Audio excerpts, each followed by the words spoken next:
Hello and welcome back to episode 2 of Chronic with a Canine with me, Demi, and... Me, Michael. Yay! So we hope episode 1 went out okay. Michael and I haven't really done podcasty things before. We've only ever done video game streams, which is fun. That's on Michael's channel. Today we're coming in on the discussion of Rare Disease Day of 2024. I'm coming in with the disabled point of view, and Michael's coming in with the abled point of view. As I say, like, making Michael sound really ableist, but he definitely is not ableist. He's married to a disabled lady. Me. You. So remember, me and Michael are a husband and wife team. I am a dog trainer. I run the Canine personal trainer, and Michael helps me out from time to time, as he is also... You're an assistant, aren't you, babe? Yeah, I was more of an instructor and then left it for, 6, 7 years? Yeah. And then you do help out, though. Yeah, but I still come back every now and then. Surprise entrant. You keep up to date on the ethics and psychology of it all. Yeah, because you tell me. I teach you, and then it solidifies in my own brain. Righto. So coming in from the topic of Rare Disease Day, it's an awareness day to raise awareness. Obviously, that's what an awareness day is, about the topic of rare diseases. Michael, have you ever heard of the phrase, when you hear hoofbeats, think horses? No. There's another one of your mum's weird ones, or... It is not one of my mum's weird ones. It's what doctors are taught to think when going through symptoms and a diagnosis. If you think of hoofbeats, what's the first animal you're going to think of? A horse. Okay. What is the, I can't think of the word, mascot animal of people with rare diseases? Zebra. Zebra. So sometimes if you hear hoofbeats, it might not be a horse. It might be a zebra. That's what that phrase is referring to. So part of, if you are somebody with a rare disease like myself, you have your little mascot, which is zebra. In the Ehlers-Danlos community, which is what I'm a part of, we have Ezra the zebra. You can buy him. I keep getting emails about purchasing one, and I kind of want an Ezra. Targeted marketing at its best.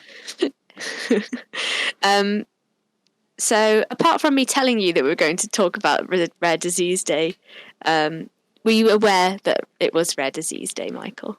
I knew Rare Disease Day was a thing, but I didn't even know it was, no.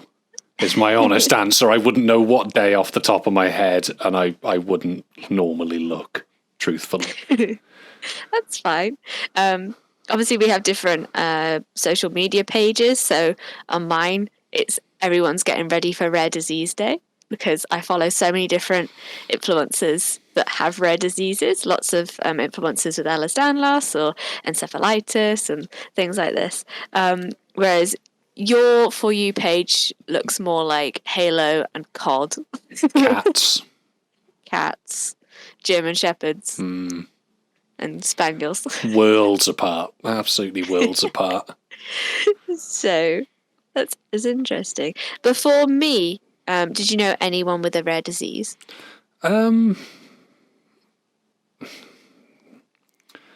See, my thing is, I don't know what constitutes rare. Like, I do now. I know yours is rare. Yeah, well, I didn't even know that Ehlers-Danlos still counted as rare, because it's not... I know a few people with it. It's not that I was going to say... I know people with, like, Crohn's, fibromyalgia, but that's probably the extent of the worst end of people I know, excluding you. I'm a collector's edition. Yeah, the OG. Oh, interesting. Well, before me, I didn't know anyone that had a rare disease, so... Again, I knew other people with disabilities, but I didn't know of other people with rare disease. So these awareness days do slightly something, but I think because of the way that social media is targeted, they only sort of relay it back to people that are already within the community. Yeah, I'd say that would be. Unless it's a streamer that's maybe raising money for charity. Which I hope That's is the only me thing I one can day. think of. Huh? I hope is me one day. You have raised money for charity already for rare disease. I know, but It was a while ago. You still got the T-shirt. I know, but I mean, I want to be like Jacksepticeye and raising hundreds of thousands. We start out small, but I have said in the future that I'd like to do that, haven't I? Like one for a health charity, one quarter, and then a dog charity another quarter. That would be really good to do, I think. It would. So how has having a dog with a disabled partner affected you? I've had to learn really interesting ways to teach certain things, and it makes me more conscious of. Speaking of, I can see her through the air vents on the back of your chair on the video. Her face, just framing her. But no, I mean, you know, when you first met me, dog training was very, you know, at least for myself, it was just very fluid. You did the same things, and it was, you know, it was sort of a one size fit all kind of approach. But you know, then we started sort of having you around, and it's like, oh, okay, well, her fingers aren't quite as strong, and if there's too much tension, her shoulders will come out. If she has to brace too much, her knees, her hips will come out. So we've kind of learned through you, which you now advocate for and specialise in, you know, what to teach people and what sort of ways to get around what normal, air quotes, normal people would take for granted. You know, we've got dozens of different ways to teach the same thing for, you know, loads of different abilities and disabilities. Definitely. Don't worry about being too PC. I don't know any disabled person that sticks to being PC. It's only people that don't have a disability that get hankered up on. Obviously, there are some big no-no words that you just don't say. This is me. I'm an able-bodied person, so you don't know where the line is. I don't know where the line in the sand is. I don't know what. Well, you know. Yeah, I know what you mean. I don't want to offend anyone, especially as we're streaming. I've always got my PC brain on. PC. Next question I have for you is, do you think having a dog has helped or hindered me and my disease? Helped. Absolutely helped. Yeah, I agree with that. I don't think I'd be walking if I didn't have Pepper. No. I think I'm lazy. I wouldn't have done my physio. In the nicest way, you wouldn't have done your physio, and in the mornings where you're not feeling so great, you would just stay in bed, which wouldn't help. Whereas I'm going to pretend like this is a deliberate thing, but it's normally because I'm rushing to leave myself for work. But I leave in the morning, 8:30? Yeah. 7:30 sometimes if it's early. I'll leave without letting, you know, the dog, the cat, they won't get let outside. They won't get fed because then it just causes major pains, wakes Demi up. Whereas for some reason, if I leave without letting them out, without feeding them, they just go back to bed. 9 times out of 10, they'll go back to bed.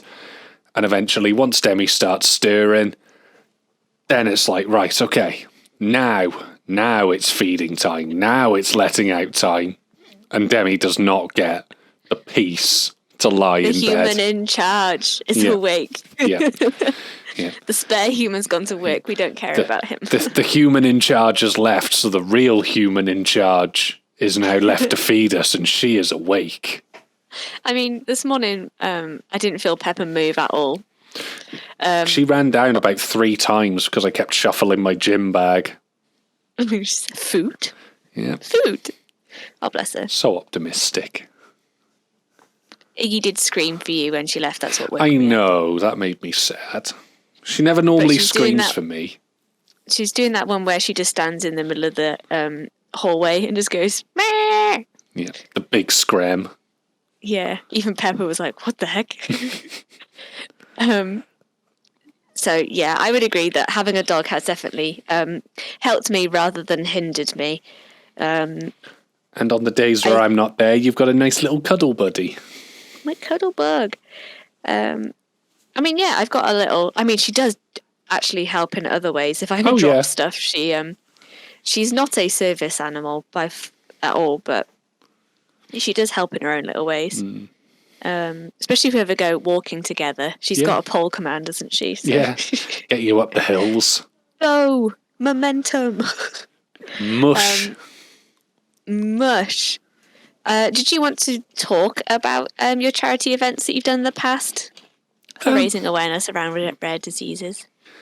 I mean, I can't even remember which ones I've done, to be honest. I know I've done one for leukemia in the past.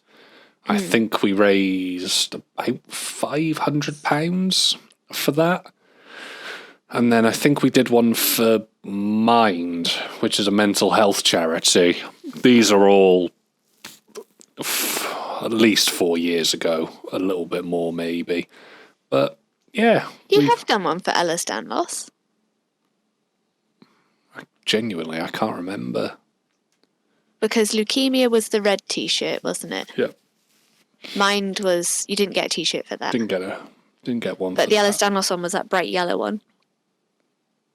Because I always get confused of what colour to put it with when I wash it. Yeah, I mean... It's bright yellow.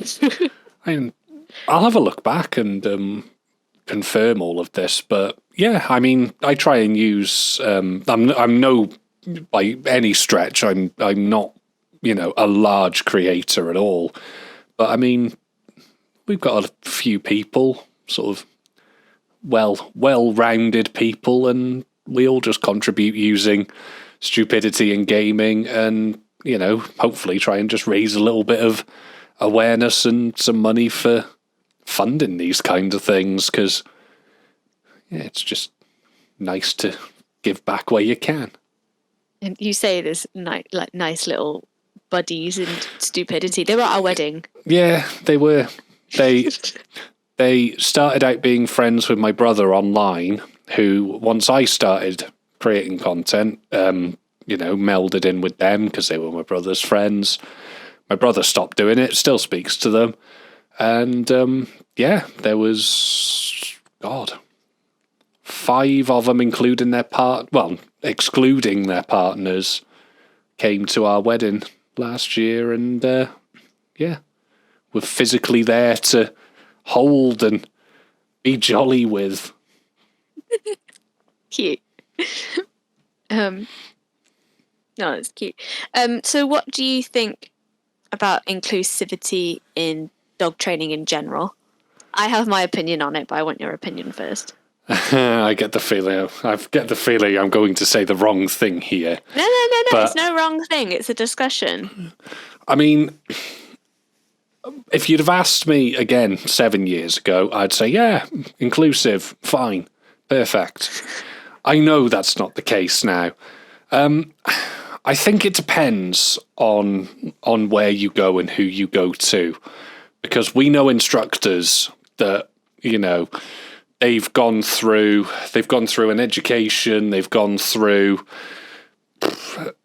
not even other trainers, but yeah, they've gone through things which are very linear and very matter of fact. And I guarantee that if they were given you and, some of the clients you've dealt with, there'd be no way they could handle it.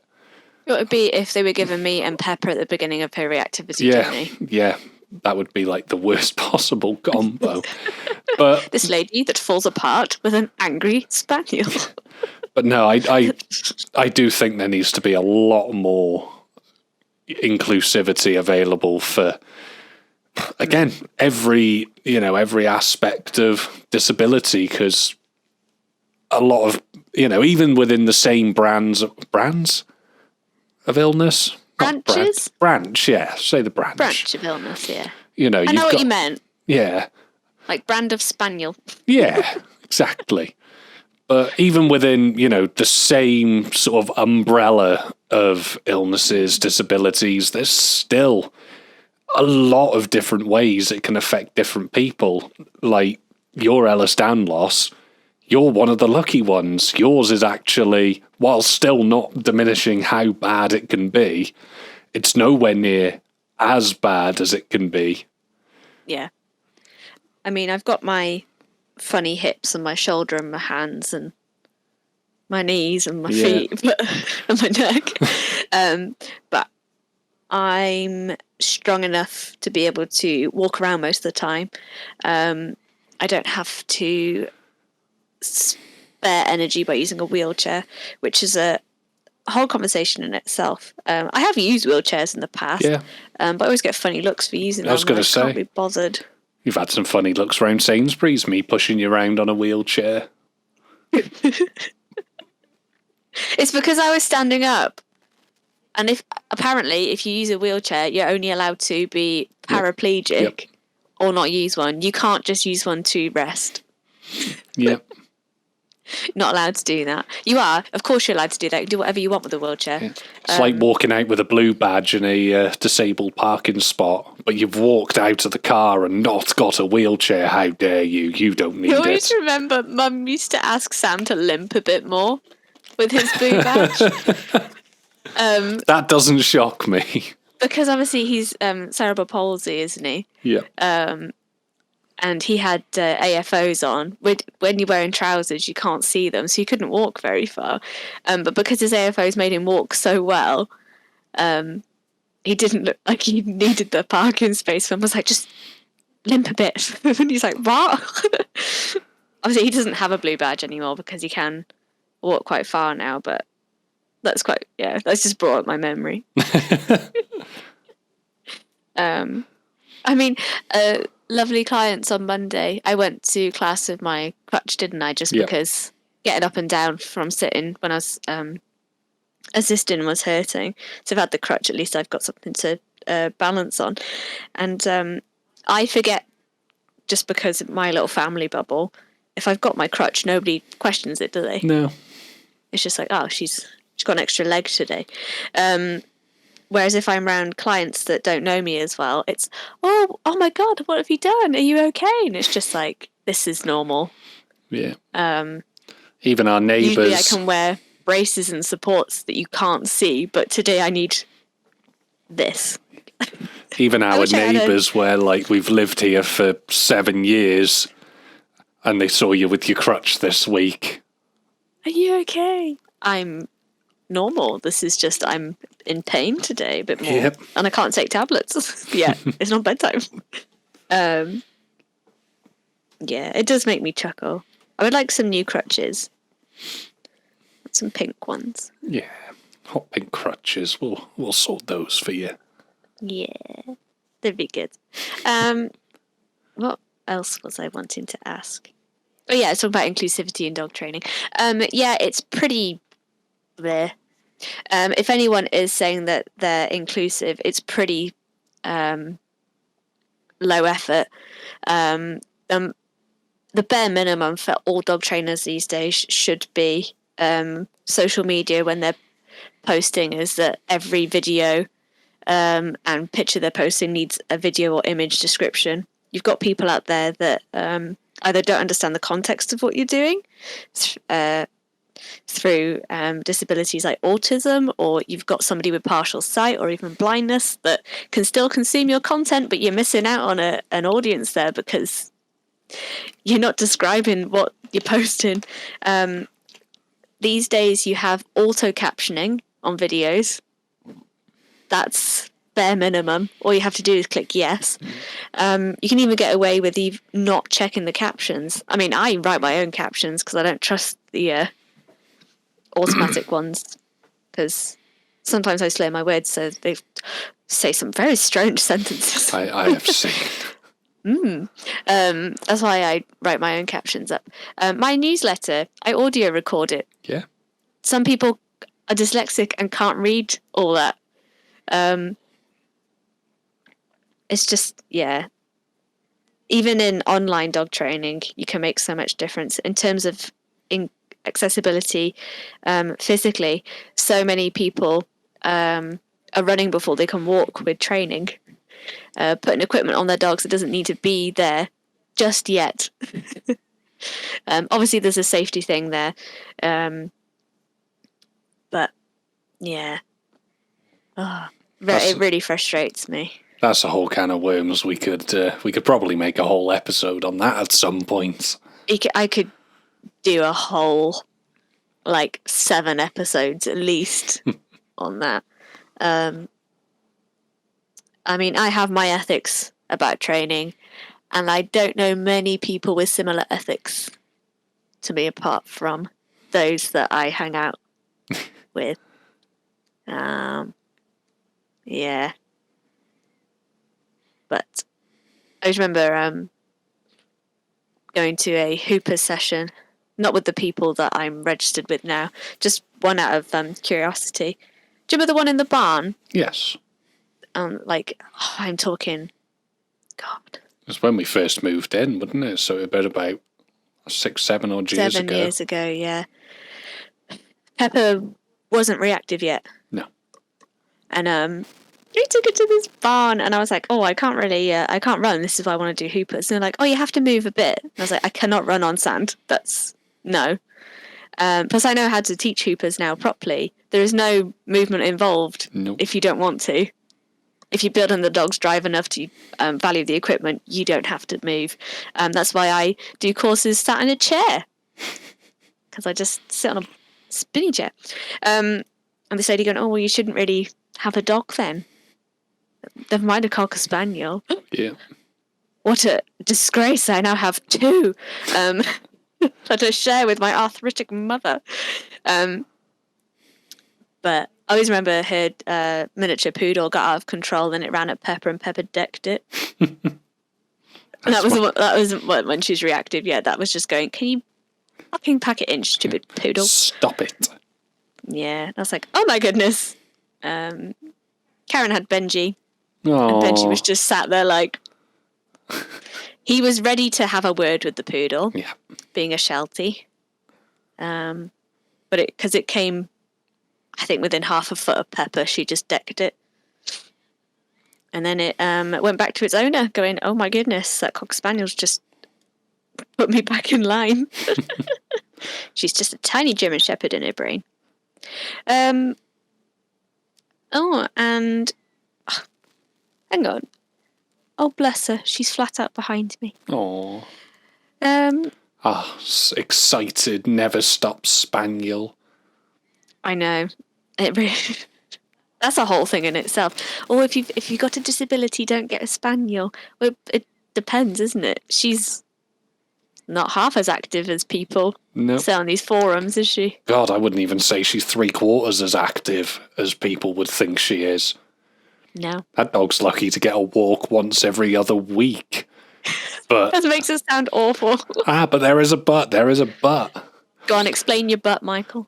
But because she's mentally enriched at home, she's got activities to, calm herself, wind herself up, then calm herself down, properly tire her out, not just what people think a tire out happens to a dog. She is a very comfy and chilled out house pet. She just likes cuddling and sleeping and eating. Help him recycle the cardboard. Yeah. It's her favourite And thing. the crisp packets. The crisp packets. Then end up all over the front room. That's okay, but it's on command. She doesn't just steal them. That's true, it is. Just to mention that. That is true. She'll never steal. It's my fault. It's not hers. Because I tell her to get them. Yeah. She started it once and we never stopped this. No. Next dog's going to do it as well because I find it funny. Great. That's why you bought me the shark hoover or the little handheld one. Yeah. For the crisp packets. Because I can't lug the big hoover around. I've got my little handy one. Your little handheld one that goes around with you. Itty bitty wireless. No, cordless, not wireless. Oh, That'd be funny if it was wireless. Anyway, how do you feel I help other owners with not as common disabilities? So you can. It doesn't have to be not as common. I meant when I wrote that out, I meant like, how do I help people other than people with bad backs? Yeah, I mean, I don't know. Well, I know why, but you have an encyclopedic knowledge of most illnesses, disabilities, and you know what word I'm thinking. It just reminded me of when I was at Impact with Amy and Karen, and we had to choose three words to describe each other, and Amy was just like, "You're just an encyclopedia." Yeah. Why is that, Michael? Because Demi is slightly autistic, and this is her topic. This is the topic she likes. Dogs and disabilities is my.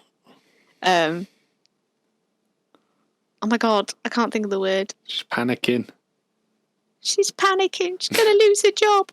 I just really like it. I was going to say, I'm not going to be able to speak until you've got the word now, or she is going to randomly blurt it out within the next minute when she remembers it. So just be prepared for that.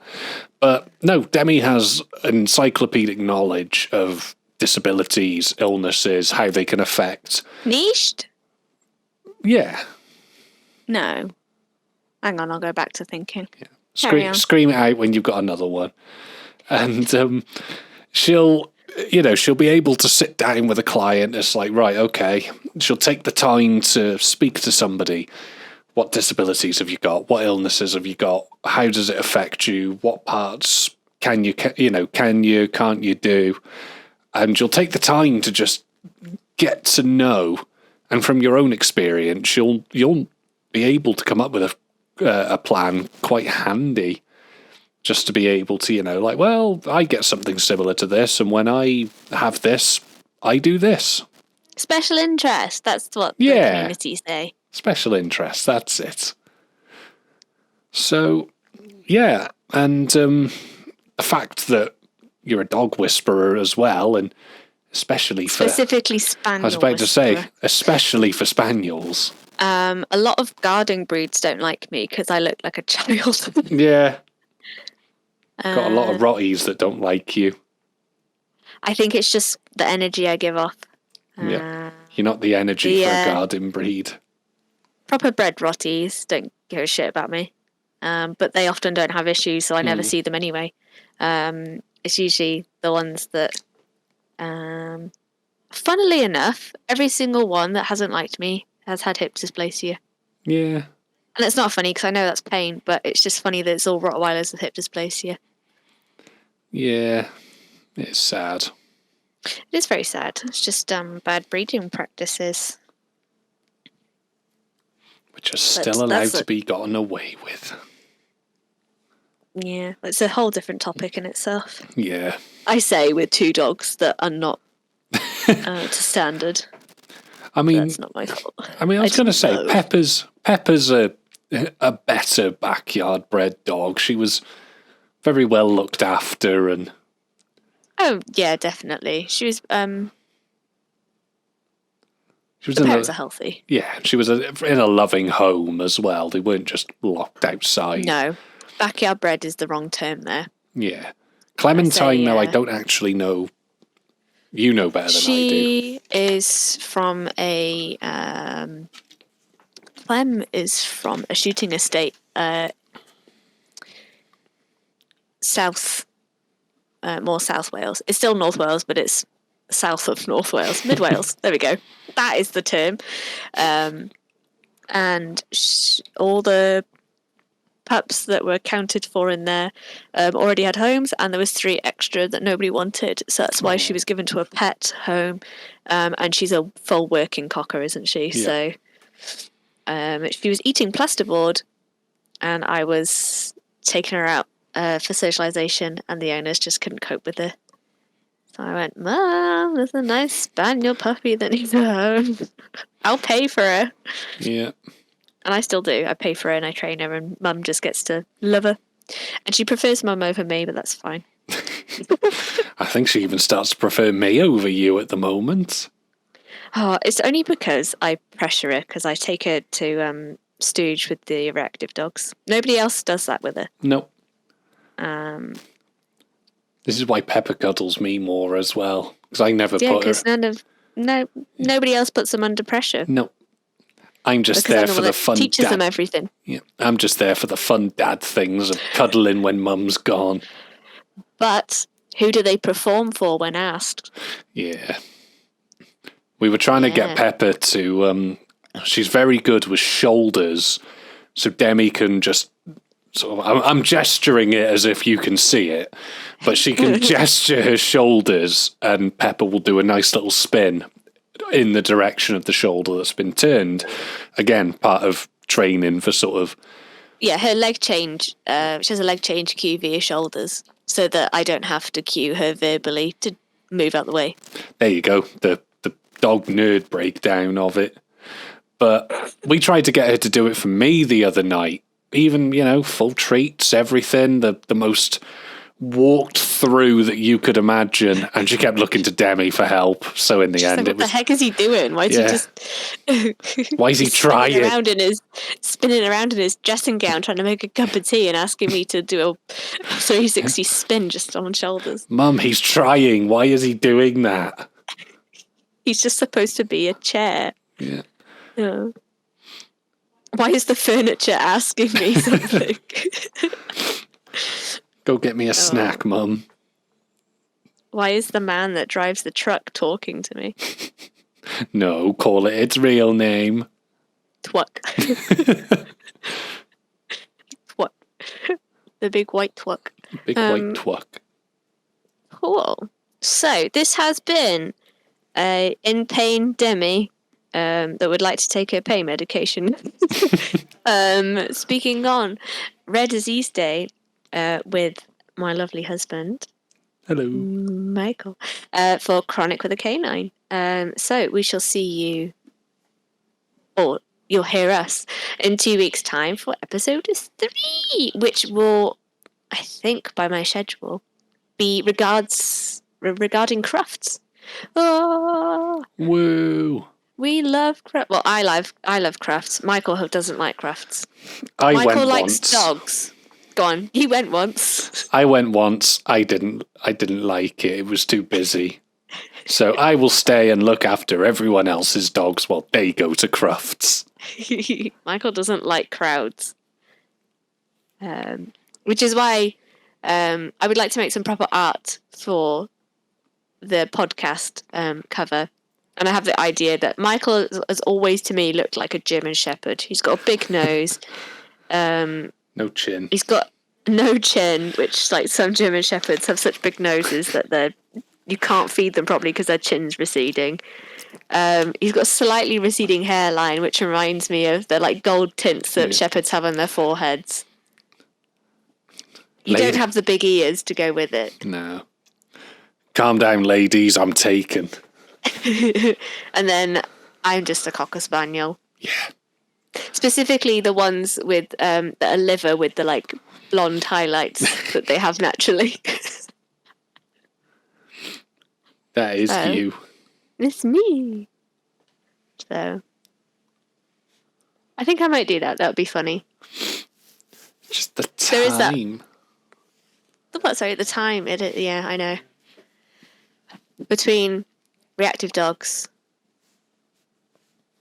helping people with disabilities, puppies, teaching puppies, not having puppies. No, thank you. I've got enough bloody time for... No, thank you. None of my dogs would make good babies. Don't have the money for health testing. Thank you very much. And then setting up nice stuff for the clients that keep coming back. Looking at summer and nice outdoor stuff. It's just around the corner. It's just around the corner. I should say that if anybody is listening would like my spring newsletter, just get in touch and I can send you one. Whether that be if you'd like a physical one or the PDF. I'd prefer you to have a physical one. I work hard to make them. And you will like it. And you will like it and you will read it. No. Yes, if you would like one, just give me a message and I can send you one. So yes, that concludes today's episode 2 podcast. If anybody would like to message us, you can email me at info@thecaninepersonaltrainer.co.uk. You can find me on Instagram at the Canine Personal Trainer, and you can find me on Facebook at the Canine Personal Trainer. If you want me, it's the Canine Personal Trainer, mate. So if you have anything just that you would like us to just oh my god, I cannot speak. If there is anything you would like us to discuss on the podcast, whether that even be something not dog related, because this is also for like disability awareness. As an interabled couple, if you do not know what that term means, that is one part of the couple is disabled and the other part of the couple is able-bodied. Most of the time, I should say. Sometimes you hit the gym too hard. Yeah. And you can't open the fridge. Yep. Or lift a kettle or do the washing up. Yep. You've got to look after me sometimes. When it's PB day, I'm the baby. I'm the baby. Right then. Well, it's been lovely having you all listen to my tired voice. Would you like to add anything, Michael? No, I got nothing to add. How eloquent. Thank you so much for your partaking. Right then, should we go put the kettle on? We shall go put the kettle on. Right. Thank you for listening, guys. Catch you next time. Thanks, everyone. Bye-bye.